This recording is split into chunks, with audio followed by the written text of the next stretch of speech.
vamos seguir a ordem, então, espero melhor ser primeiro, não é?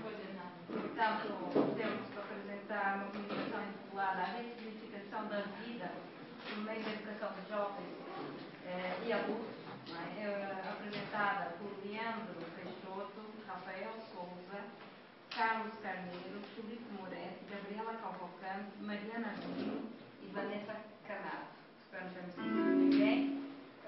Passo imediatamente a palavra. Obrigada.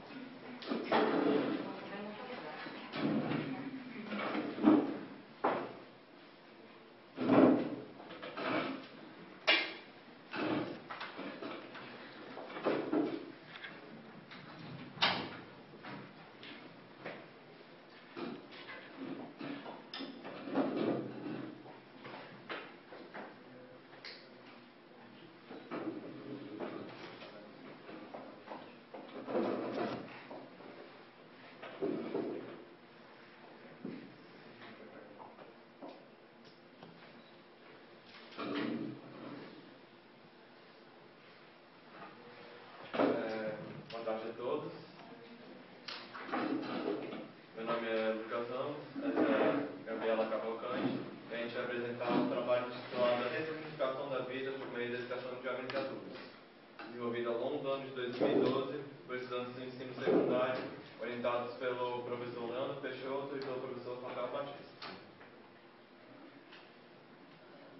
Primeiro é necessário contextualizar a pesquisa. O que é a EJA, a Educação de Jovens e Adultos?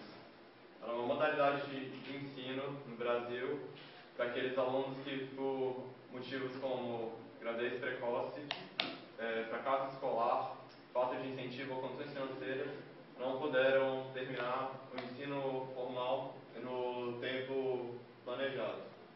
Por isso, eles ingressam na EJA para que tenham uma distribuição de conteúdo de forma mais rápida, dando aqueles conteúdos da educação básica e da educação secundária em um tempo menor do que da educação normal.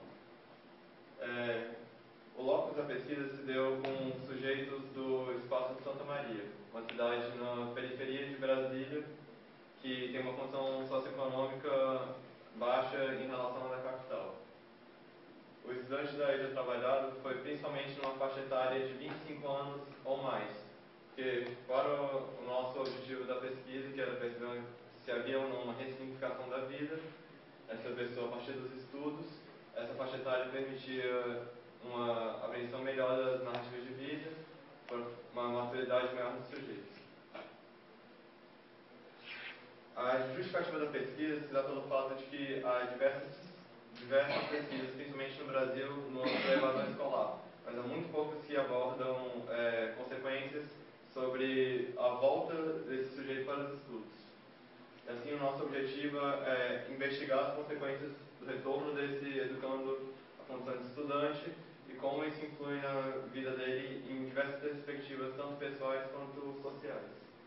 E assim, a gente tem uma relevância de potencializar a atuação de educadores e gestores na área da educação para tentar atender às necessidades desse educando. Nossa metodologia se baseou na apreensão de narrativas de vida como um banco de dados, para poder compreender a história desse sujeito em perspectiva de passado, presente e futuro,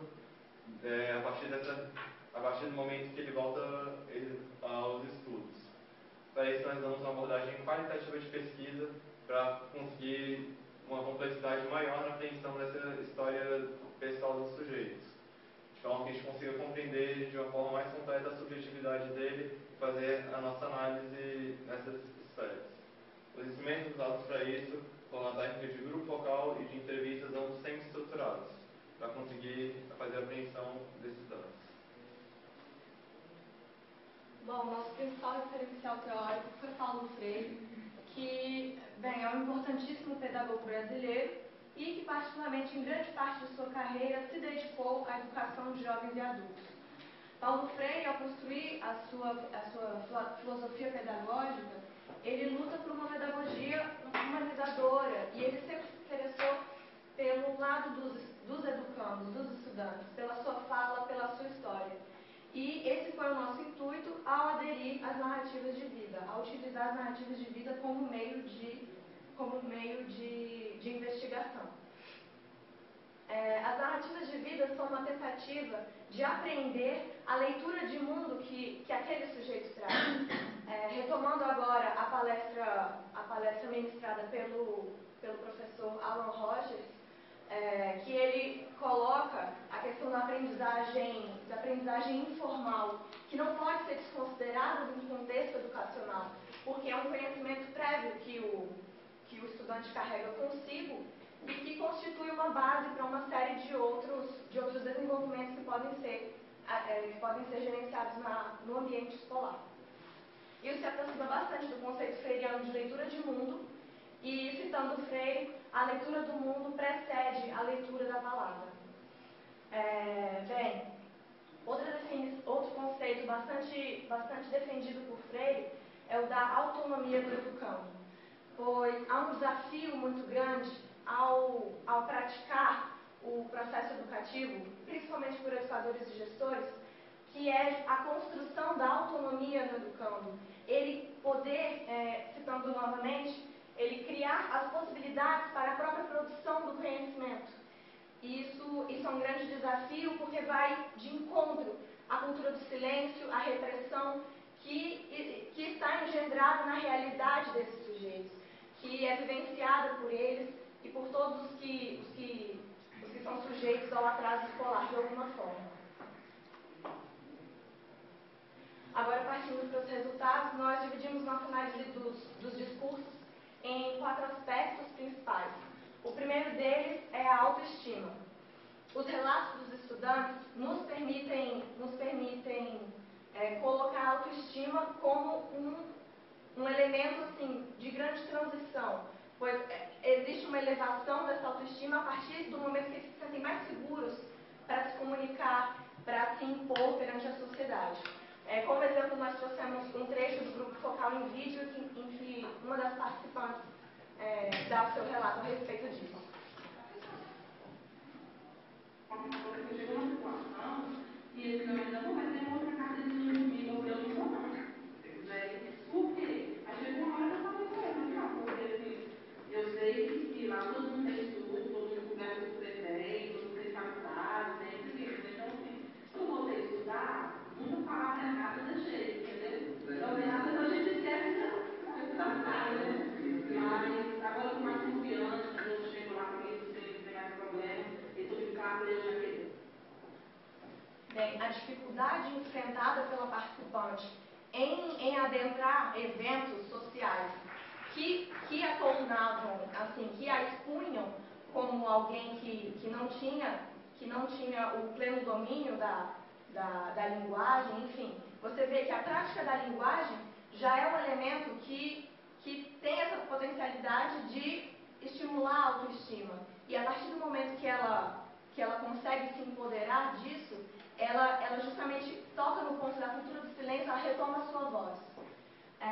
O segundo aspecto analisado foi das perspectivas de futuro, tanto profissional quanto pessoal. E é evidenciado que eu quero ressaltar, por exemplo, almejar um ensino superior, ou os estudantes se tornarem mais ambiciosos quanto aos seus empregos, e também eles terem planejamentos mais claros quanto ao seu futuro, seja para planejar assim, uma continuidade no processo educativo, ou, enfim, planejar melhor, ou eles têm essa visão mais clara. O terceiro aspecto envolve mudanças no cotidiano.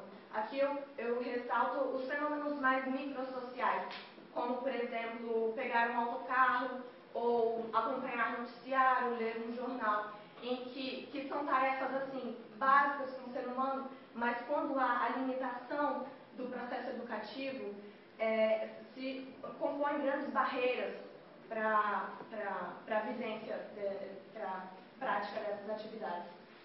O quarto ponto envolve o campo das relações interpessoais. Veja que adentrar um novo ambiente, que seria o ambiente escolar, já constitui uma mudança, pois novos vínculos vão ser gerados, novos relacionamentos entre alunos, entre aluno e professor. Mas, além disso, Ao passo que o processo de aprendizagem ocorre, isso gera mudanças no indivíduo. E gerando essas mudanças, o comportamento dele perante outros também é modificado. E isso, esse processo impacta também nas relações interpessoais. Nós trouxemos como exemplo disso um outro relato de uma participante em que ela se refere ao relacionamento dela com o marido após o retorno aos estudos. A gente chegou numa situação que eu não sei me largar, a gente vai estar bem na faculdade, a gente vai estar mais juntos, o nosso seu expressar mudou, o seu olhar mudou para outras coisas diferentes da dele. Então, é naturalmente que está fazendo uma modificação também.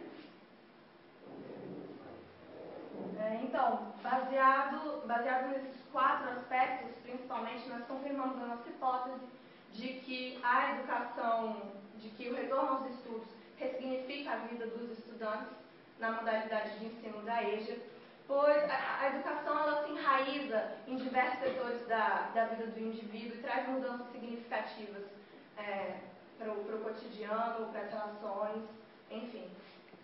É isso. Muito obrigada pela atenção de todos. Esse debate, conversamos mais um bocadinho, nós estamos completamente à vontade em termos de tempo, não é? Temos essa vantagem, são 2 comunicações e, portanto, depois do debate voltaremos com certeza a dialogar sobre essa investigação que parece tão interessante. Faz